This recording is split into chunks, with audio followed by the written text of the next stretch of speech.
মুহাম্মদ সাল্লাল্লাহু আলাইহি ওয়াসাল্লাম এমন মানুষ ছিলেন যে তিনি একটা বাগানে ঢুকেছেন, একটা উট দৌড়ে তার কাছে চলে এসেছে, এসে গায়ের সাথে বুকের সাথে গাটা লাগিয়ে রেখেছে। নবী সাল্লাল্লাহু আলাইহি ওয়াসাল্লাম আদর করছেন, হাদিস স্পষ্ট সহিহ, নবীজি আদর করছেন এবং বলছেন, জানো উটটা আমাকে কি অভিযোগ করলো? উটটা আমাকে তার মালিকের বিরুদ্ধে অভিযোগ করলো, তার মালিক তাকে কষ্ট দেয়। এই উটটা পর্যন্ত, একটা অবলা প্রাণী পর্যন্ত আমাদের নবীকে আপন মনে করছেন, ছুটে চলে আসছেন, আমার কষ্ট হচ্ছে, আমাকে ধরেন। চিন্তা করতে পারেন? সুবহানাল্লাহ। নবী সাল্লাল্লাহু আলাইহি ওয়াসাল্লাম যখন মসজিদ নববী নির্মাণ করেছেন, ওখানে একটা খুঁটি ছিল, এটা অনেকে জানেন, খুঁটি ছিল।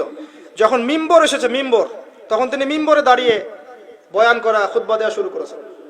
তখন ওই যে খুঁটি, ওই খুঁটিটা থেকে কান্নার ডগডগ আওয়াজ শোনা যেত।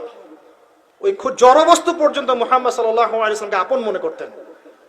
মুসলিমদের যে কোনো সমস্যা তারা মুহাম্মদ সাল্লাল্লাহু আলাইহি ওয়াসাল্লামের কাছে যেতেন, বলতেন, তার সাধ্য মতো সেটা সলভ করে দিতেন।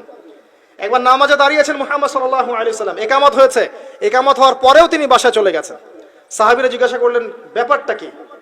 নবীজি বললেন, আমার কাছে কয়েকটা দিনার ছিল, ওগুলো দান সাদাকা করে দিয়ে তারপর এসেছে। কি বুঝছেন? কিছু মানুষ এসেছে, জীর্ণ শীর্ণ, খাবার নাই, কাপড় নাই, নবীজিকে বলছেন, নবীজি সাল্লাল্লাহু আলাইহি ওয়াসাল্লাম, আমরা এই সমস্যায় আছি। নবীজি দেখে এত মায়া লাগলো, চোখ দিয়ে দরদর করে পানি পড়তে লাগলো। তিনি সাহাবীদেরকে বলেন, হে সাহাবীরা, তোমাদের মাঝে কি দানশীলরা নেই? নিয়ে আসো, তোমাদের কাছে যা আছে নিয়ে আসো। সবাই কিছু কিছু করে আনা শুরু করলো। আস্তে আস্তে আস্তে আস্তে স্তূপ হয়ে গেল সম্পদের। এটা দেখে নবী সাল্লাল্লাহু আলাইহি ওয়াসাল্লাম হেসে ফেললেন। এটাই তো সেই হাদিস যে কেউ ভালো বেদা চালু করলে এটার হাসানা পাবে, এটাই সেই হাদিসটা। তো নবী সাল্লাল্লাহু আলাইহি ওয়াসাল্লামকে সাহাবীরা আপন মনে করেছেন। এখন কাকে আপন মনে করবেন আপনি? আমাকে? আমার মধ্যে তো নবীর সুন্নতের 5%ও নাই। আপনাকে দেখে মনে হচ্ছে আমাকে যে আমি অনেক বড় স্কলার, মুফাসসির কোরআন অমুক তমুক। আমি নিজেই তো বুঝতে পারছি যে আমার ভিতরে নবী সাল্লাল্লাহু আলাইহি ওয়াসাল্লামের সুন্নাতের 10%ও নাই।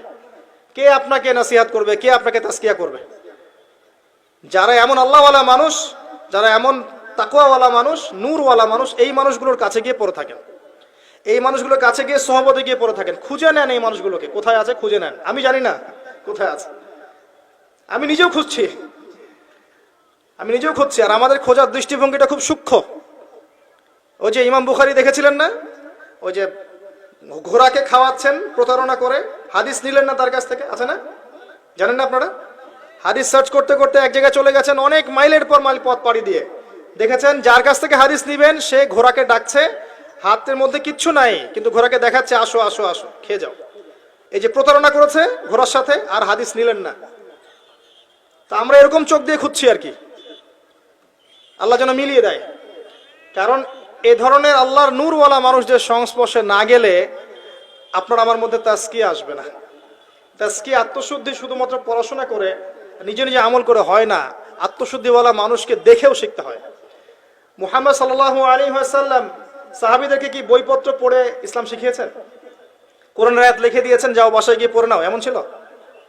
নবীজিকে দেখতেন তারা দিন রাত 24 ঘন্টা, কেমন করে ওঠেন, কেমন করে বসেন, কেমন করে কথা বলেন, কেমন করে মুআমালাত করেন, কেমন করে নামাজ পড়েন, সব দেখতেন, দেখে দেখে কপি করতেন।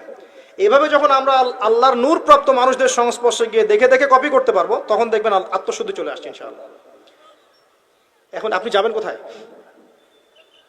সবাই তো ডাকছে, আসো জান্নাত আমার কাছে, আমি জান্নাতের ডিলার, তোমার লিজ লাগলে নিয়ে যাও। হ্যাঁ, অ্যাটিটিউডটা এমন অনেকেরই। আল্লাহর কাছে খাস করে দোয়া করতে হবে, আল্লাহ এমন মানুষদেরকে আল্লাহ আপনি এইসব জায়গায় নিয়ে আসেন যারা আত্মশুদ্ধিতে পরিপূর্ণ, যাদের মধ্যে আল্লাহর নূর আছে, যারা ওই নূর মানুষের মাঝে ছড়িয়ে দিতে পারবে, আমরা আত্মশুদ্ধি লাভ করতে পারবো ইনশাআল্লাহ। আল্লাহ পাক বোঝার তৌফিক দান করুন, আমিন।